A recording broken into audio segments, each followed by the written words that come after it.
Hello there, kia ora. Did you know Aotearoa media funders are keeping track of how you access media? Well, that sounded way more sinister than it meant to. What I meant to say was that last week, NZ On Air released its annual Where Are the Audiences report that looks at how Kiwis access media. For funding bodies like NZ On Air, it's a great tool to see how our audiences are evolving.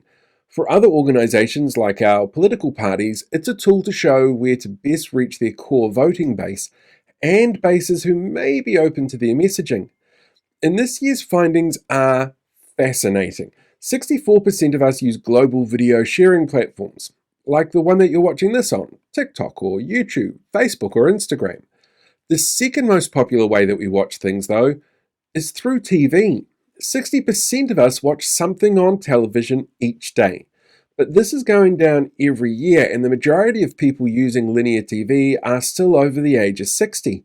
This year saw an increase in people between 40 and 59 using it, and a decrease of that same group using apps like TVNZ Plus or Māori Plus. For people under 40, they're much more likely to stream content and much less likely to watch locally produced content. They're much more likely than the other groups to have multiple content sources and are the least likely to watch linear TV, listen to live broadcast radio, or read a physical newspaper. Now, here's where things get a little bit funny because the research shows things that might not feel right, like the influence of News Talk ZB. The audience for ZB is typically older, Pākehā and conservative. They're overrepresented in terms of their influence, in terms of how media is made, the bias our media has, and the impact on media commentary and online social media spaces. And the dedicated audience has the biggest crossover of people who complain about news and opinion without realizing that they're actually fans of opinion being presented as news. Well, ZB reaches just 8% of New Zealanders. More New Zealanders daily listen to podcasts. By the way, did you know that this is also released daily as a podcast, which you can find on Apple Music, YouTube Music, and Spotify? And if you're listening to this as a podcast right now, hey, I hope your day is going great. Look, nearly half of us listen to streamed music daily. More New Zealanders read magazines, newspapers, and play games online than listen to News Talk ZB. But those that do, well, 53% of dedicated radio listeners are over the age of 60.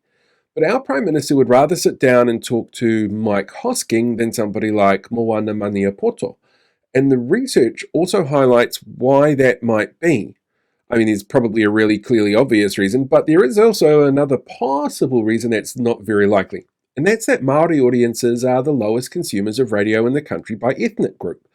But they are some of the largest for global sharing video sites. Māori, Pacifica, and Asian audiences here are also much more likely to use global video sharing sites for news and information than Pākehā audiences.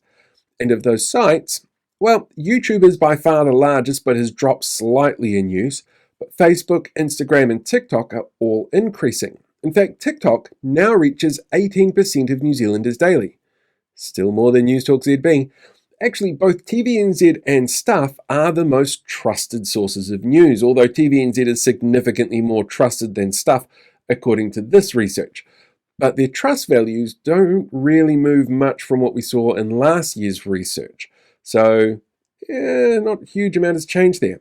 But as a source for news, well, TVNZ and Stuff are neck and neck, and social media as a source has dropped slightly. So what does this all mean for our politicians? Well, that depends on their marketing and outreach teams and if they prefer to communicate in a way that has what we call a long tail or a short one. Right-wing parties tend to have older voting bases which are more likely to ingest media that has a short lifespan.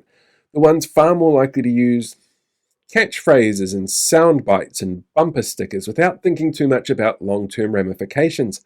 So you'll continue to see them use traditional media like broadcast television and interviews with Mike Hosking, and attempt to reach younger voters through more user-controlled media like TikTok. Left-leaning parties tend to have smaller budgets, so you'll see them using more cost-effective ways to reach audiences that have longer-lasting impacts, using funding for broadcasts much more sparingly. It's why you'll find a lot more effort lately has gone into social media content from Te Pāti Māori, Labour and the Greens, but also the content itself is different. It feels more authentic. It's made for an audience that will find it while scrolling, for an audience using multiple apps at once, for an audience who want more control on what they see and are more willing to explore different ways that content can speak to them. And within the next election, which is at least 8 months away from now, they all have plenty of time to work on a plan to reach voters. And data like what we saw come out this week will help them with that. Or possibly hurt them. It's hard to know for sure.